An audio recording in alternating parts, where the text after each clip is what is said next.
Vamos a continuar con los temas de esta asignatura, ahora revisando proliferación celular.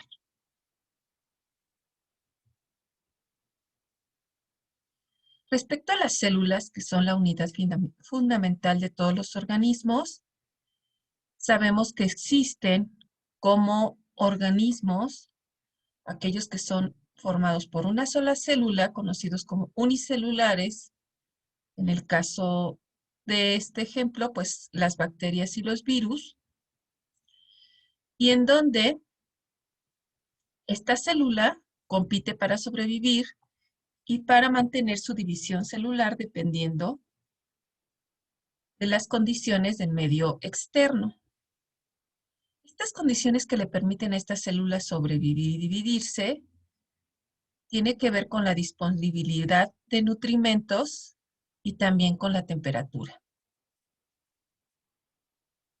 No son muy distintas las células humanas, que el organismo humano es multicelular.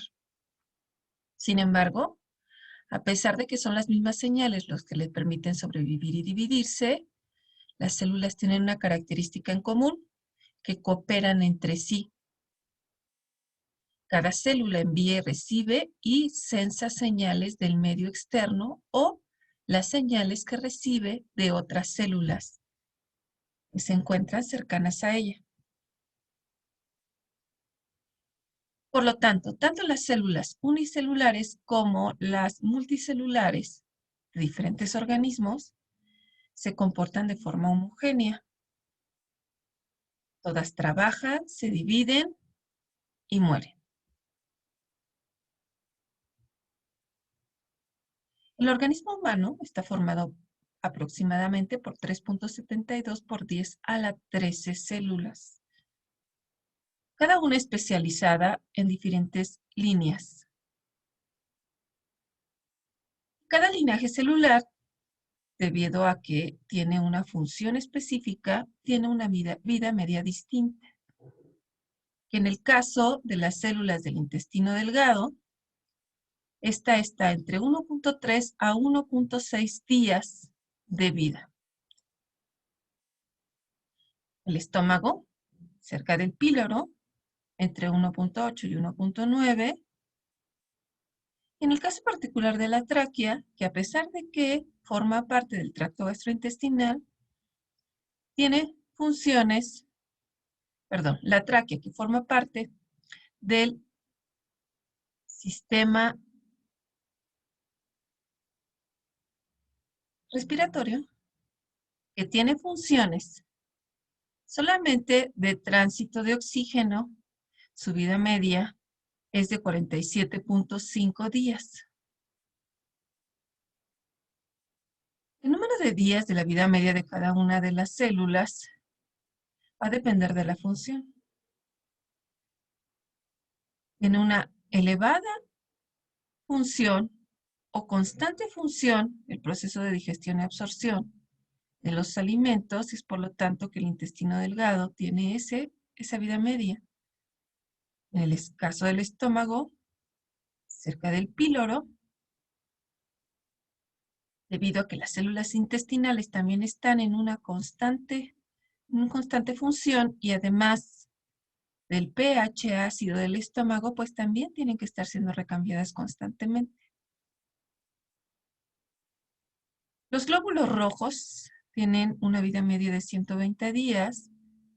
Las células epiteliales de los labios, 14,7. Las del epitelio enoide, 34,5.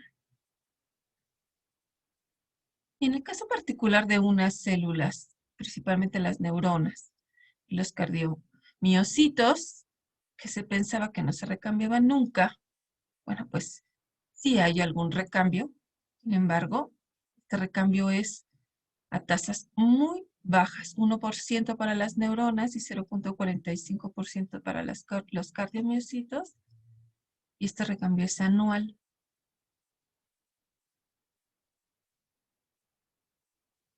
Se pensaba que no se recambiaba nunca, pero bueno, sí hay cierta posibilidad de recambio. ¿Quiénes son las que pueden experimentar mutaciones todos los días. Cualquier línea celular puede experimentar mutaciones debido a los procesos de división celular constantes, pero las que tienen más probabilidades de mutarse son las que tienen recambios en tiempos más cortos, principalmente las del intestino delgado o grueso, estómago, y menos posibilidad aquellas que tienen recambios en tiempos más amplios, como por ejemplo la tráquea. Si una mutación confiere ventaja a una línea celular, esta se va a dividir más que las vecinas. Pero hay mutaciones que no necesariamente confieren ventajas evolutivas. Y entonces esa célula va a entrar en apoptosis. Pero cuando sí hay una ventaja evolutiva, estas células van a ser tienen mayor posibilidad de continuar dividiéndose.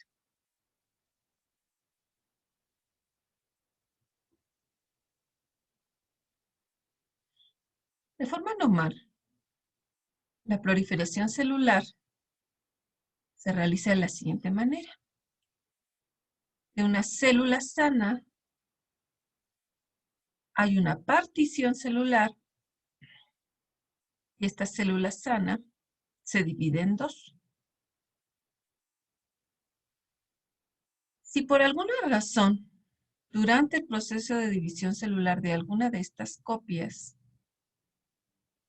existe una mutación y esa mutación no puede ser corregida por todo el conjunto de proteínas que la célula también tiene para hacer reparación celular, entonces esta célula va a ser marcada para que entre en un estado de apoptosis o muerte celular programada.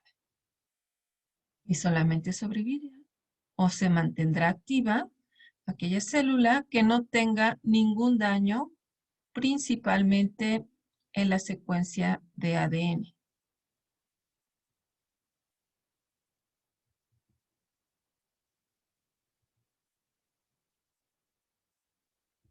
Esa división celular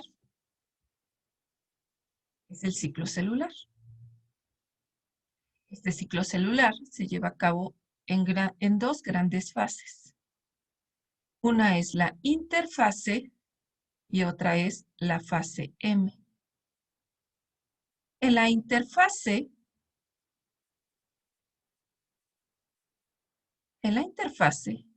que está conformada por el estadio G1 y G2,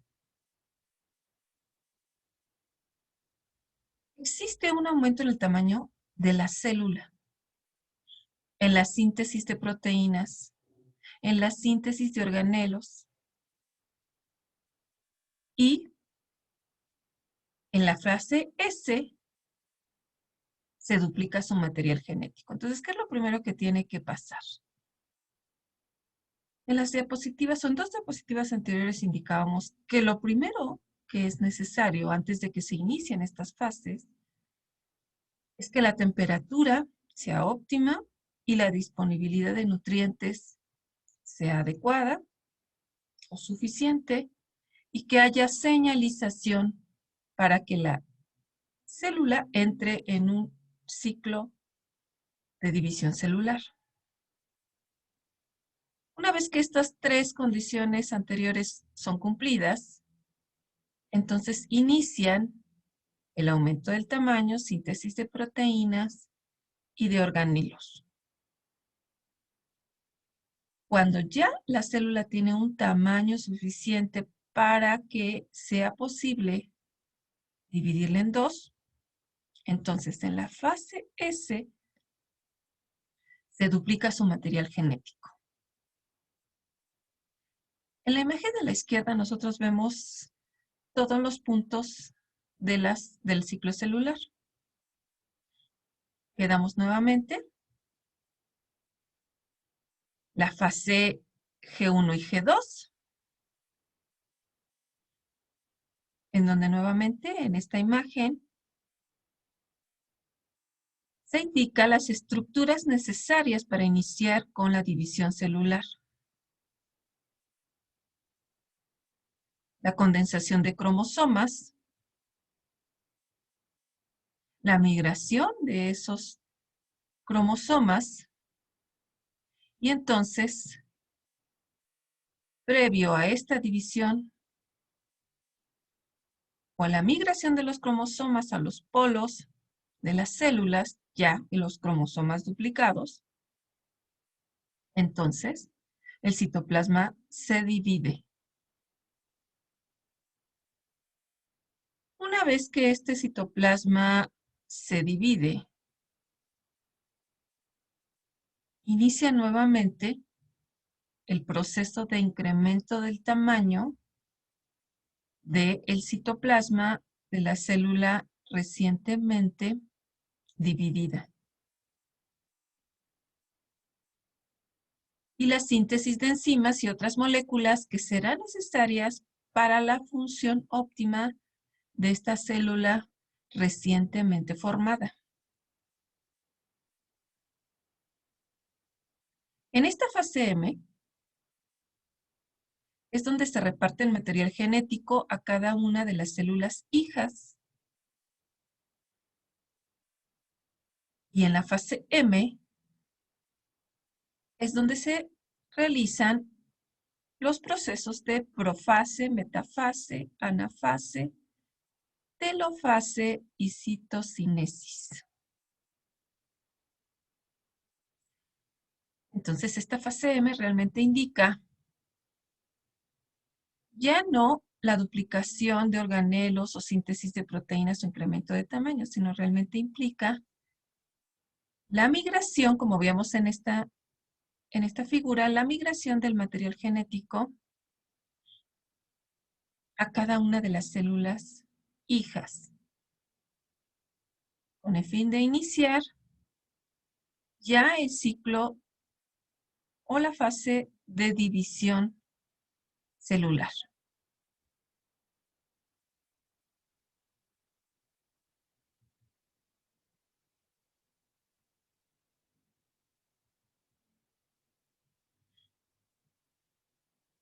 Veíamos en la primera diapositiva que la frecuencia de la división, también conocido como crecimiento o recambio celular, depende completamente del tipo celular. La mayor parte de las células diferenciadas en los organismos pluricelulares, o sea, el organismo humano seríamos un multi o pluricelular, permanecen en estado G0 indefinidamente. Hablábamos el caso particular, pues, de las neuronas en los cardiomiocitos, ¿no? Están en estado G0, eso quiere decir que nunca, casi nunca, como ya lo vimos, van a iniciar su proceso de división celular.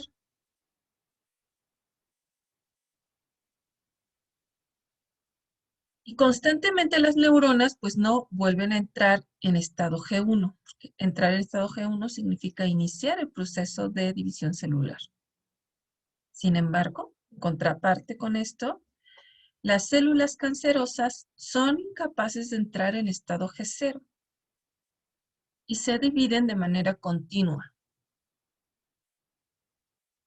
Y esto hace que este incremento o esta división celular incontrolada de las células cancerosas pues vaya formando masas de tejido que se conocen como tumores.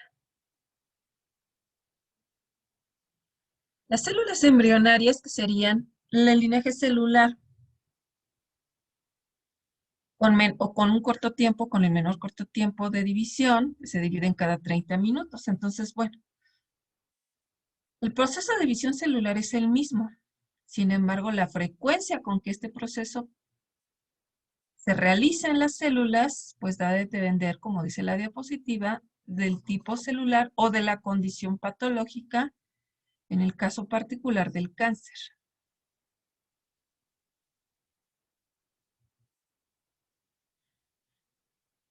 Bueno, pero este ciclo celular tiene componentes de control. En el estado G1, el punto de control es que la célula sense que el medio sea favorable en temperatura y nutrimentos. Incluso en sales, que el crecimiento sea suficiente, o sea, que el tamaño de la célula sea suficiente, la célula que se va a dividir, y que tenga material genético intacto. Esta es la condición necesaria para que la célula entre o pase de estado G0, como en un estado latente, a estado G1, que es el inicio del ciclo celular.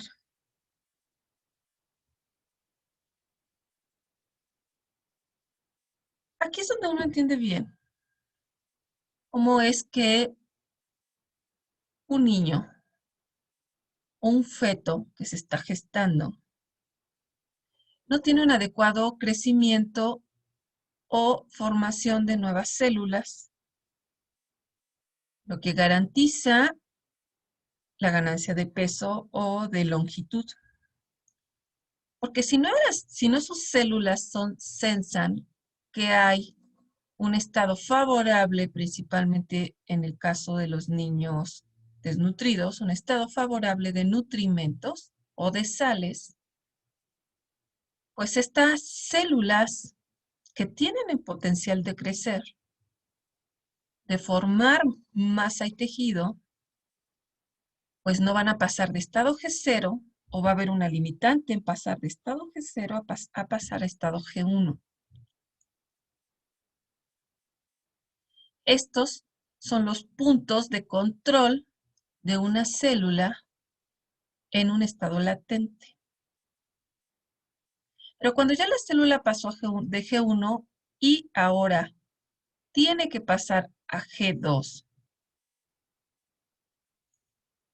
estas células no ingresan a la fase M hasta que no se repare completamente mutaciones o daños al ADN y se complete la replicación. O sea que aquí los puntos de control tienen que ver con la integridad del material genético y con la estructura de la célula. El tamaño del citoplasma, el número de organelos, en síntesis de proteínas. Si no hay una adecuada formación de estas estructuras organelos y no tenemos integridad en el ADN, la célula va a quedar en fase G2M, pero no va a pasar a la fase M. Si por alguna razón pasara, todavía hay un control en la fase M. Entre la metafase y la anafase, los cromosomas deben estar unidos al uso mitótico. Cuando están unidos a este uso mitótico, pues entonces se logra la división celular o se permite la división celular. Si no hay unión de los cromosomas al uso mitótico, entonces en este momento se para el ciclo celular.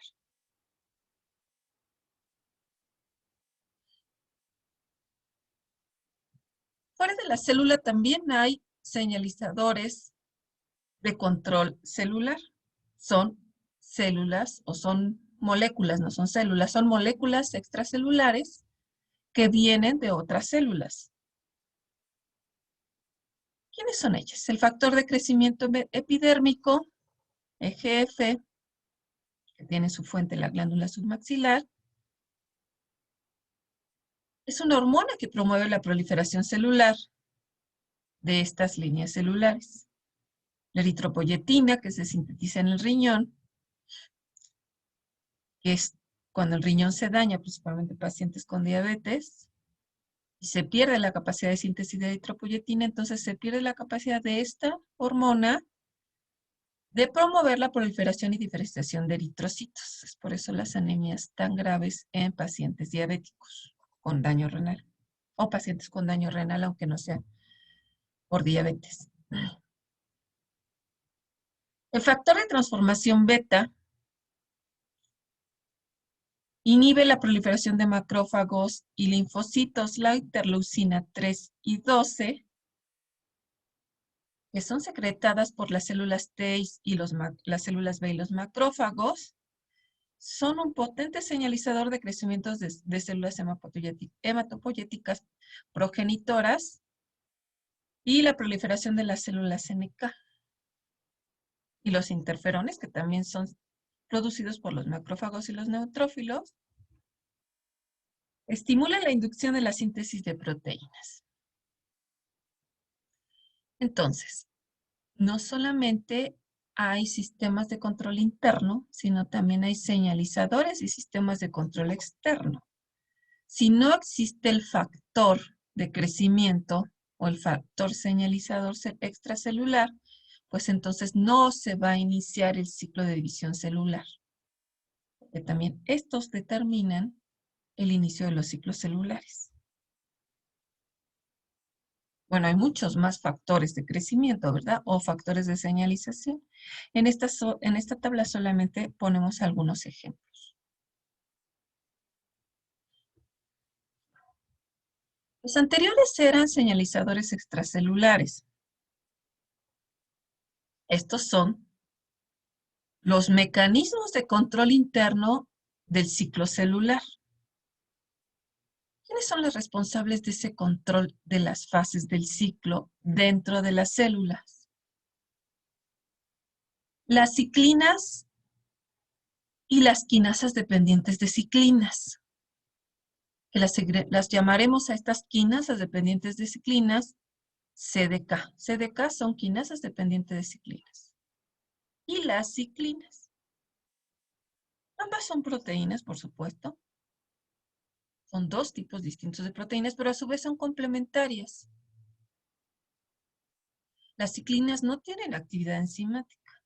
Y las quinasas o sinasas, que dependen de ciclinas, sí tienen una actividad enzimática, principalmente involucradas en fosforilación. Juntas.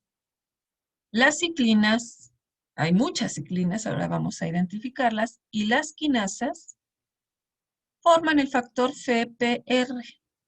Cuando ambas se unen, forman el factor FPR.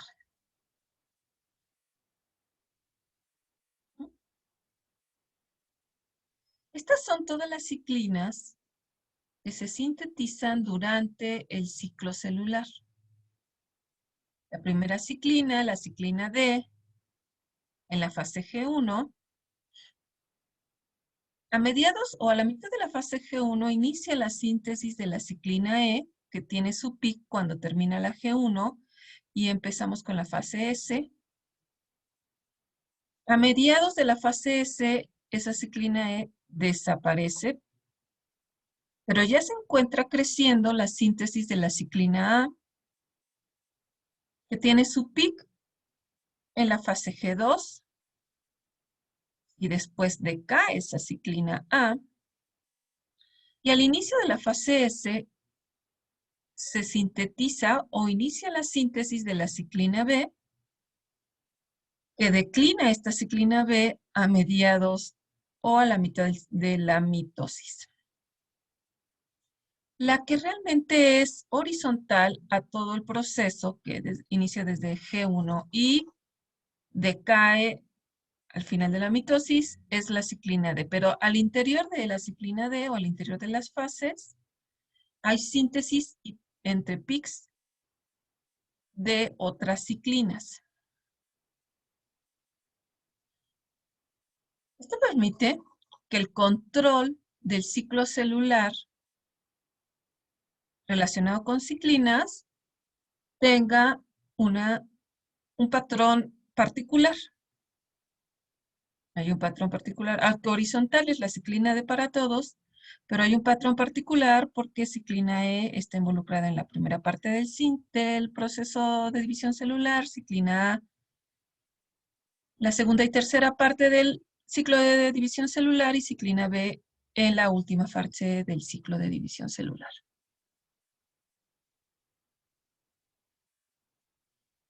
Bueno, pues estas ciclinas, nuevamente, requieren la unión de la quinasa dependiente de ciclinas, o CDK. Cuando ciclinas y quinasa dependiente de ciclinas se unen durante este proceso de ciclo celular, decíamos que se forman estos factores promotores de replicación. O sea, la señalización para continuar la replicación celular o la división celular es la formación de este factor promotor de la replicación o FPR. Si ciclina D se une a su quinasa, entonces continuará el ciclo de división celular de fase G1 a fase S.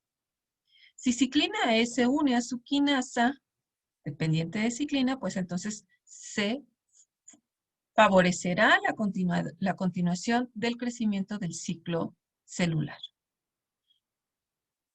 Se favorece debido a que ya no es ciclina independiente o quinasa independiente, no son dos proteínas sin función. Ahora unidas forman un promotor de replicación, que es la señal necesaria para continuar con las fases del ciclo celular.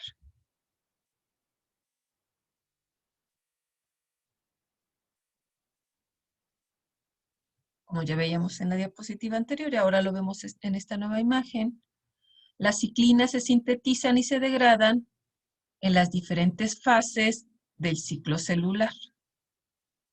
Sintetizan y se degradan en estas fases. Y aquí hay otra representación de la formación y la degradación. La formación del factor promotor de replicación y la liberación de la ciclina y entonces la pérdida de la función de este factor promotor de la replicación.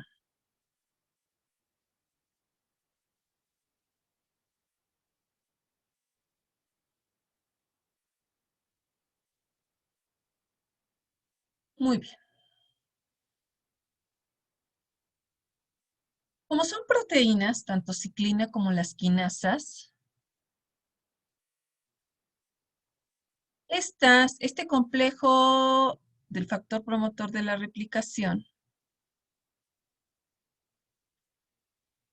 también puede ser inhibido. O sea, no, hay muchos controles durante el proceso de división celular. Uno de ellos, el primero, es que se forme el complejo, el factor de promotor de replicación, este factor de promotor, recordemos que está formado por la ciclina, está aquí representada en verde, cuando está unida a su quinasa. Bueno, esto ya es pues un elemento esencial para continuar o promover la replicación celular. Sin embargo, aún acá hay otros sistemas de control y tienen que ver con la fosforilación de los residuos de aminoácidos de las proteínas. En este caso, quien se fosforila es la quinasa. Las fosforilaciones están representadas en amarillo. Si ustedes ven la primera imagen, van a ver que hay una fosforilación en la quinasa. Una sola fosforilación. Cuando la quinasa tiene solamente una fosforilación, entonces el complejo factor promotor de replicación, que es todo este junto, está activo, es funcional. Esto es una señal de continuar con la división celular. Sin embargo, cuando las quinasas, en este caso la quinasa K1, fosforila otro residuo de un aminoácido de la quinasa del factor promotor de la replicación, y ahora no solamente hay una fosforilación, sino dos fosforilaciones en este factor promotor de replicación en su componente quinasa. Esto inactiva al factor promotor de replicación. ¿Y quiénes son los residuos aminoácidos que se fosforilan? En el caso de las levaduras, el residuo es la tirosina 15. Y en el caso de los vertebrados, los residuos son o treonina 14 o serina 14. Por lo tanto, treonina y serina, que somos vertebrados, ¿verdad? Treonina y serina serán las que se pueden fosforilar en los organismos humanos.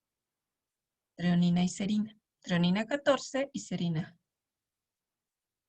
Por lo tanto, dos fosforilaciones en esta quinasa, en este complejo, que a su vez son fosforiladas por quinasas, si ustedes lo observan en esta imagen, es una señal de parar el ciclo celular.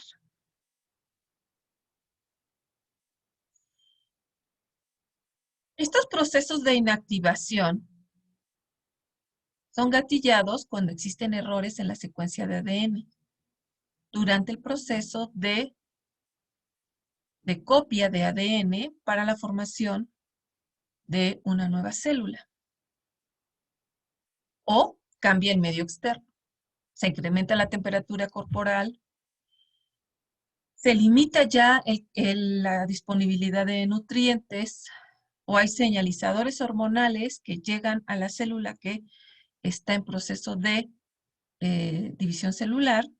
Cuando cambia el medio o hay errores en la secuencia de ADN, en ese momento se activan estos controles de fosforilaciones para parar el ciclo de división celular. Muy bien. Esta es la inactivación del factor promotor de replicación por fosforilaciones. Pero hay otro sistema de inhibición de la función del factor promotor de replicación. Y no es por fosforilaciones, sino es por la unión de otros factores. P21 es un factor que se une a las células en fase S. P27 bloquea la fase S.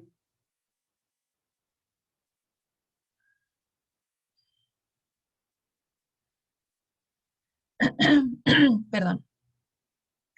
Y P53, P15 y P16 bloquean todo el ciclo o durante todo el ciclo si el ADN está dañado. Quedamos que P27 era el bloqueador de la fase S. Lo tenemos representado en esta imagen. Aquí de este lado tenemos al factor promotor de replicación activo. Ya quedamos que estaba formado por esta ciclina y esta quinasa. Y que solo tenía una fosforilación. Si por alguna razón el medio externo cambia, se le va a sobreponer a este factor promotor de la replicación este nuevo componente conocido como P27.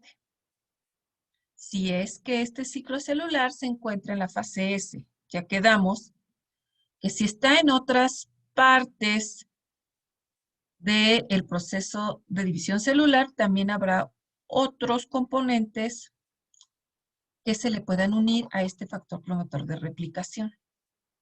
Yo creo que uno de los más conocidos por todos nosotros es el P53. Y al final vamos a hablar de él.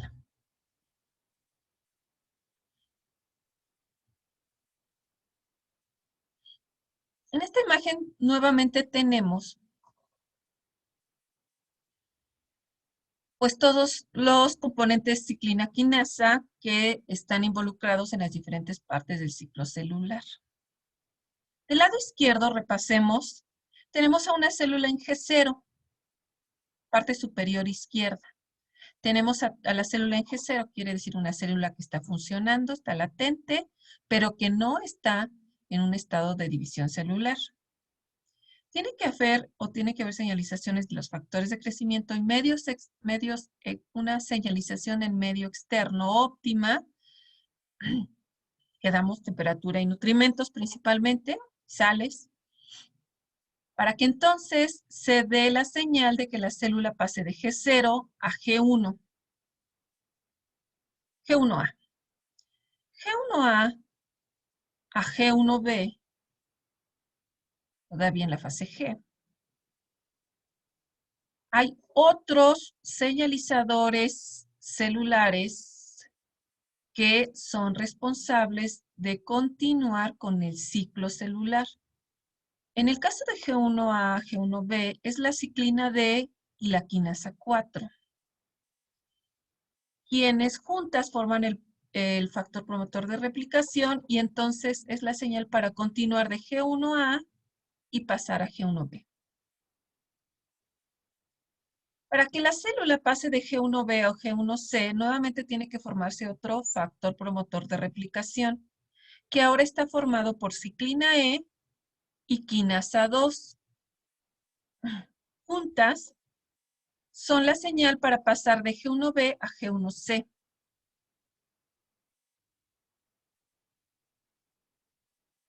G1D a la fase S, si ustedes lo ven, tiene o requiere la formación de otro factor promotor de replicación para que dé la señal de continuar con el ciclo celular. Si por alguna razón hay un daño en el material genético, en esta fase se puede iniciar la señalización celular para que la célula sea degradada. Esta muerte celular programada, conocida como apoptosis, se da principalmente de G1 antes de que la célula pase a la fase S. Otras ciclinas involucradas en el proceso de G2AM son la ciclina A2-CDC2, ciclina B-CDC2. Son quinasas que, recordemos nuevamente, juntas con su ciclina, forman estos factores promotores de replicación.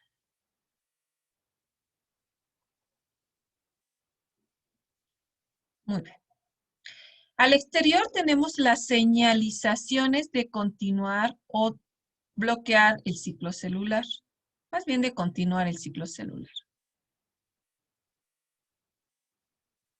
Y al interior de la imagen tenemos los componentes, las proteínas que regulan negativamente el ciclo celular. En la primera parte del ciclo es P16, de GB a GC es P27 y P21. De GC a G1D, P107, P130. De G1D a S, P27 y P21. De S a G2, P53. Y de G2 a M, P19. Pero recordemos que P19 está relacionada con P53 y con P21. Pero cada una de estas proteínas, a fin de cuentas son proteínas, que regulan negativamente el ciclo celular, también se secretan diferenciadamente a través del ciclo. Tienen especialización en el ciclo celular o en diferentes partes del ciclo celular, como lo hacen las quinasas específicas, formando sus factores promotores de replicación.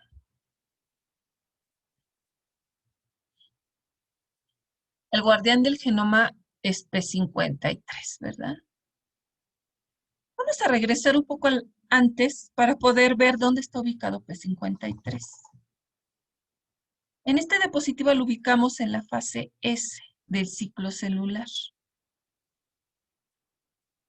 Aquí, cuando la célula ya pasó todos los primeros controles de regulación del ciclo, donde ya participó P16, P21, P27, P107, P130, y todos estos controles de regulación fueron cumplidos o pasados, entonces ya la célula está en plena fase de división celular. Muy bien.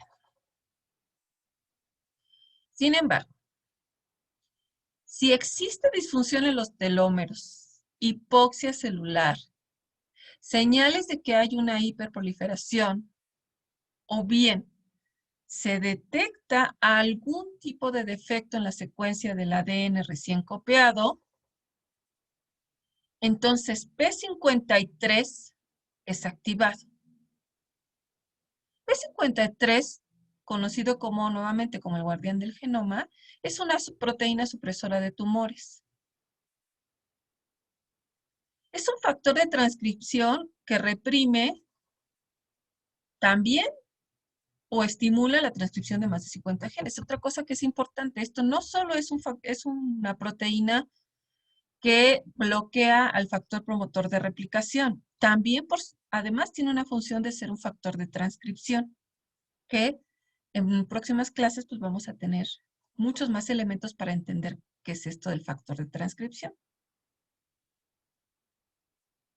La característica del 50% de los cánceres que hay en el mundo, o que es de fenotipos de cáncer que se presentan en el mundo, se ha detectado que el gen o proteína o gen mutado, y por lo tanto la proteína disfuncional que resulta de él, es el gen de la proteína P53. Está mutado en el 50% de los cánceres. O sea que aquí se ve la relevancia de P53 en la regulación del ciclo celular. Aunque hay más, recordemos, P21, P27. Los demás existen, pero la presencia de cáncer se relaciona con mutaciones en el gen que codifica la proteína P53. La función de P53 es reparar el daño del ADN y detener el ciclo celular. Es el que estimula la reparación de estos daños, o bien el que da la señalización para que la célula entre en apoptosis si estos daños que hay en la secuencia del ADN son irreparables. O sea, si son irreparables, entonces P53 será el responsable de activar la apoptosis.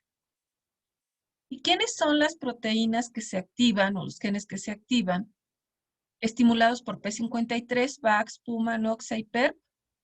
Que son aquellos involucrados en iniciar con la apoptosis celular y por lo tanto la muerte celular de esta célula que se está recién dividiendo. O bien parar el ciclo celular, estimulándola o activando los genes P21 y otros, ¿no? Con la finalidad de que G1 quede parada. Y entonces inicie la reparación de esta secuencia de ADN por endonucleasas, ADN polimerasa 1 y ADN ligasa. Estas son las proteínas involucradas en el proceso de reparación, pero para que se active endonucleasa, ADN polimerasa 1 y ADN ligasa, se requiere que P53 las active y que separe el ciclo celular mientras esta secuencia de ADN defectuosa es reparada. No puede continuar el ciclo. Primero tiene que repararse la secuencia de ADN y después, si hay suficiente reparación, el ciclo puede continuar. Entonces, aquí está la importancia trascendental de la función de P53 y la razón por la cual su mutación, pues entonces hace que las células en algún momento pierdan el control de este ciclo de división celular con tantos candados y entonces inicie el proceso de división celular incontrolada, mejor conocido como cáncer. Muy bien. Lo que vemos en esta clase es que el ciclo celular es un conjunto de procesos que incluyen interfase y la fase M. pero que este proceso, para que se realice, es necesaria una serie de señalizaciones, tanto intracelulares como extracelulares. El control intracelular del ciclo está a cargo del complejo ciclina-quinasa. Cuando se unen y están en óptimas condiciones ciclina-quinasa, pues entonces el estímulo será positivo, o sea, a continuar el ciclo celular. Y cuando la quinasa fosforila o doble fosforila a este factor promotor de replicación, entonces la señal será negativa, o sea, de parar el ciclo celular. El inicio del ciclo celular depende de señales externas, que son mitógenos. Que estos mitógenos o factores de crecimiento son sintetizados por otras células y son sensados por las células que van a iniciar su ciclo de división celular. Y que cuando una célula está dañada y no puede repararse ese daño, se dan o se marca la célula para morir por apoptosis, ya sea por señales extracelulares o por señalizaciones intracelulares, donde estos factores P53, P27 y P21 están involucrados.